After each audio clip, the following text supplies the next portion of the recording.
नमस्कार। जय भोजपुरी और जय भोजपुरिया माटी। तो आज बाबा गोपालपुरिया एगो बहुते पारंपरिक कहल जाला ना खाटी भोजपुरिया खिस्सा कहानी कथा लेके आइल बने। ई जौन कहानी बा ना एकदम खाटी मतलब बुझे तो ही ना बहुत पहले गाँवन में जब संयुक्त परिवार होके तो राती गन देखी ना सब लोग एके लगे हु लइका कहीं जाए के दिन में ही पूरा डाल दहल जाओ और वहीं पर या लेके सब बच्चों के बैठ जाओ आ लागे कहानी सुनावे। तो ई कहानी बुझी वही तरह के कहानी बा ई बहुत चुलबुल भी बा, रोचक भी बा आ सुनने में एकदम आनंद आई। पहले का होत रहा कि मान ले कि इया से फुआ से मौसी से काकी से आदमी के कहानी सुने के मिलत रहा। लेकिन अब बुझी कि जो पहले के संयुक्त परिवार रहा अब रोजी रोटी के चक्कर में आदमी छिता गई बा। और देखिए ना तकनीकी ज़माना बा महाराज है, देखिए डिजिटल ज़माना बा, मोबाइल में टीवी में लैपटॉपे में लोग अब खिस्सा कहानी सुन लेता। लेकिन वो जो पारंपरिक खिस्सा बाने कुल जौन खाली भोजपुरी का ना हर समाज के एगो थाती होला। तो भोजपुरियों में भी बहुत खिस्सा कहानी बा। वही में से एगो ई चुलबुल खिस्सा कहानी गवई एकदम पारंपरिक लेके आई बनी। तो अब देर ना करत अब सीधे कहानी पर आवतनी।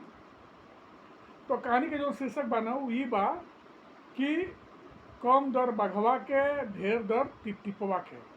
तो अब एक कहानी में पता चली कि टिपटिपवा का है महाराज। तो हाँ अब शुरू करते नहीं हम कहानी। एगो गांव में ना एगो मोची रहत रहे। अब मोची के जो घर रहे ना वो गांव की तनी बहरियाऊ रहे। तो मोची का करे ना अब जंगल में जा बने में और वहाँ ना जब जंगली दोनों हिंसक जानवर जैसे शेर बाघ बुझी कि जब वो मांस खा ले कोनो जानवर के मार के तो जो चमड़ा गिरल रहे हुए चमड़ा चाम ई बिटोर के ले आवे मोची गांव में और फिर वही से जूता बनावे और वो जूता बाजारी में बेच के अपनी परिवार के गुजर बसर करे। एक दिन के बात यह कि मोची गई जंगल में चाम बिटोरे चमड़ा बिटोरे आ जाता। तो बोले का हुई ना कि एगो बाघ आ गई। अब बाघ के देखल ना तो मैंने केहू देखी महाराज बाघ जब सामने आ गई तो इधर आई कहीं कपहू लागल। लेकिन फिर देखी कहल जाला ना अब आफत आयल बा तो आयल बा महाराज, लेकिन विवेक पर नियंत्रण रखे के चाहिए। ये अपनी सूझबूझ पर अपनी विवेक पर नियंत्रण रखलस और कहलस कि अब तो बाघ हाइए गई बा तो बोचे का लागल उपाय सोचे कि आखिर बोची कोने गया वैसे। कहलस कि अब उपाय सोच रहले में उपाय कल रहले में कौन भले बाद में खाई या चाहे मारी अब देखल जाए। लेकिन ये बेरा तो बच्चे के उपाय सोचे के बाद फटाक से का कैलस ना उनमें एगो लकड़ी गिरल है। तो पातर के एगो लकड़ी उठौलस और जमीनिया पर लागल नापे इन्ने उन्ने लागल नापे। अब बघवा पर ध्यान नहीं दिया लागे नापे। तो बघवा आई पीछे कहता ए का करता तू। अरे महाराज रउरा पाम पाम महाराज। अरे बाघ महाराज रउरा हमार अन्नदाता बानी। अब देखी हम रउरी गोरे का नाप लेतानी। बाघ कहल हम तहार अन्नदाता कैसे बानी। अरे देखी महाराज रउरा जंगल के राजा ठहरनी।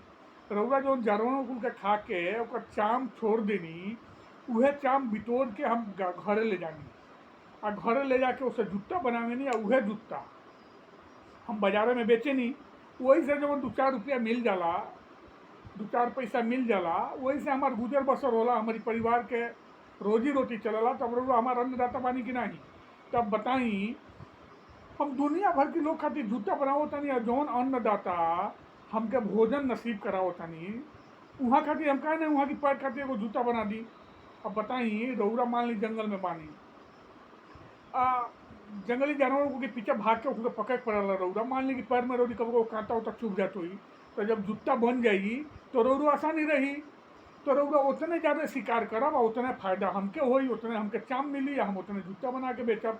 तो रउरी गोरे का नाप लेत रहनी है, रउरी पैरे का नाप लेत रहनी है कि रउरा खातिर एगो जूता बना दी। अब देखी बाघ ही सुन के बहुत खुश हो गए। तो कहल ये मुर्गा तो कहा कि जमीनी पर नाप लेता रहा अपन पैर आगे कर हम पैर का नाप ले ला। अब देखी मोची डराते डराते ओका तो बहाना बनावे के रहे बाघे की पैर के नाप ले हलस आ कहल कि महाराज बिहने राव जूता हम बना के लिया के रउरा के दे दे। यह कोई के आ जान लेके पराई घर की ओर। घरे गई न तो ई बतिया अपनी मौगी से कलश कि हो आज जखन आज जंगल में चाम बितोर समय बाघे से भेंट हो गई, हैंगा क के आ जान बचा के भाग के नहीं है। अभी बात आयल गल रह गई 2-3 दिन की बात। 2-3 दिन के बाद की बात है।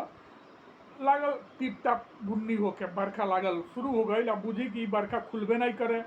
जब 2-3 दिन लगातार बरखा होखे लागल तो मने जौन मुखिया रहे सोचल कि भाई ना हम जंगल में जाइब, ना चाम लेके आइब, ना जूता बनाइब, तो ना बाजार में बेचब। ये बरखा के चक्कर में, ये टिप टाप के चक्कर में तो हमारी परिवार के रोजी रोटी कोने का चली। यह सब सोचत रहा, भगवान के गोहरावे लागल कि जल्दी ही बुन्नी बरखा खोल कि हम अपन रोजी रोटी के इंतजाम करी। तो कहीं का भइल वही बेरा वही बरखा में टिप टाप में 2-3 दिन बीतले के बाद बघवा सोचलस कि कहीं मुखिया हमके बेवकूफ़ तो नहीं बना दिले, तो हम काहे नहीं गाँव में चली और सब बदला ली भाई, काहे हमारे संग झूठ बोल ले बा। ये सोच के साझी खान बघवा आ गई। आगे ओकरी मरैया की पलनिया के पीछे में एगो पेड़ रहे, वही में लागल डरकच। अब सुनी ओकर मौगी घर में निकल बेचारी, अब कुछ बनावा उनावा के जौने रहे बना उना के निकल। शादी खान के समय रहे तो कहतिया कि हो बाघ के तो मान ल कि तू हेंगा कह दहल, कहीं बाघ आ गई तो का होई। तो अपनी मौगी से कहलस, अरे तेहू ऐसा बतियाओ तरे, ऐसा मौसम बनल बा। तो ओकर मुँहे से का निकल गई, कम दर बघवा के ढेर दर टिपटिपवा के। माने बाघे से ज़्यादा हमरा डरे लगता के नहीं के है जो टिपटिपवा बा न, माने कहले मतलब रहे कि जौन बुन्ना बानी होता ऐसे ज़्यादा डर बा।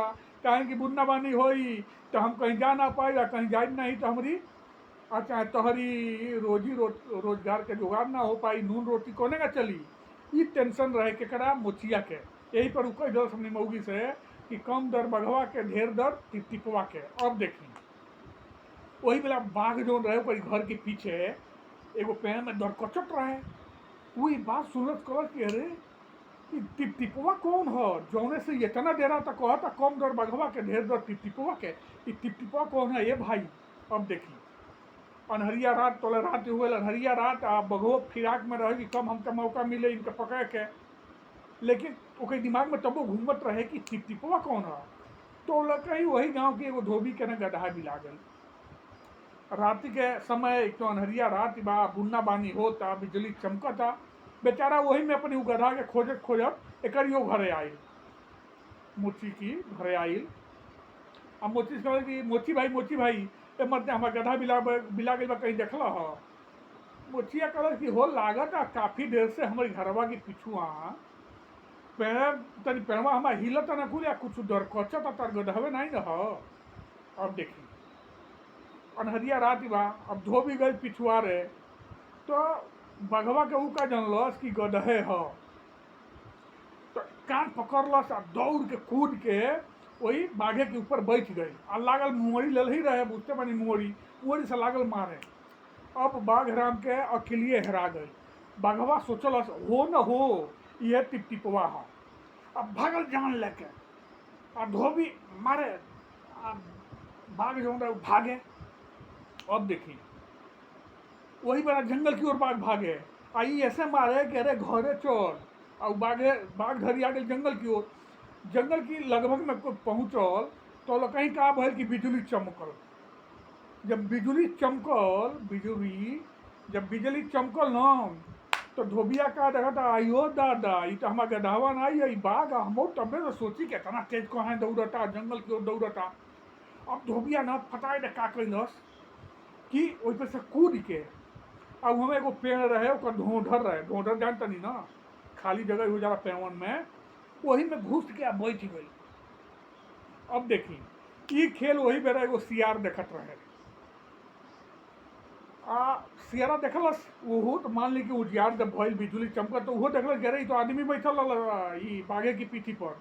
तो बघवा भागत रहे ना तो सियारा मिलल तो बघवा शेर से कहल भाग मामा भाग पीछे टिपटिपवा पड़ल बा। अरे ओकरा बा के रुक बुरबक कौनो टिपटिपो टिपवा नहीं है, एगो आदमी है, उहे तारी पीठी में बैठल रहल आ ही ढोढरा में तो ढुकल बा। तब उ सोचलस कि भाई आदमी रहल है, हमके कहीं उहे मने मोचिए तो नहीं न रहल, हमके धोखा दे रहलस। ये कह के उ कहला कि ना ना जरूर टिपटिपवे है। तो सियरा का रुक हम तक देखाओ तनी। अब सियरा का कैलस, सोचलस ना कि ढोढरे में जब हम अपन पोंछ डाल के हिलाई तो वो आदमी के का होई, उफनिया जाई और उफनिया के बाहर निकल जाई। अब देखी के जब सियार पोंछ डाल के वही में लागल हिलावे तो उ कभी प्राण होखे लागल धोबिया के। अब धोबी भाई का कहीने कि कचा दे दांत से ओकर पोंछिए काट लालस। जब सियार के पोंछ कटल जब सियार उफनिया के खुदे अब भाग कहा तो भाग मामा भाग, ई टिपटिपवा नहीं है, ये तो पोछी कटवा है। ये कह के सियार और बाघ जंगल की ओर भाग गई नकुल। आ फेन धोबी वो ढोढरे में से निकलल और अपने घरे चल आई। फेन ओकरी बाद वो बाघ के हिम्मतिए नहीं पड़ल कि गांव में कबो जाओ। तो कथा गई मन में आ सोची अपनी मन में, लेकिन जरूर बताई कि ये खिस्सा जौन बा भोजपुरिया पारंपरिक खिस्सा रउरा कैसन लागता। हाँ इतने ना कि जो पहरुआ चैनल बा न, ए पर ए तरह के बहुत खिस्सा कहानी रउआ सबके सुने के मिली। आ इतने ना बहुत कुछ सार्थक बतकही भी हुई, काम के बात ही हुई। तो जय भोजपुरिया समाज के नमन बा। आप फिर मिलतनी अगला वीडियो में, तब तक खातिर नमस्कार। जय भोजपुरी, जय भोजपुरिया माटी।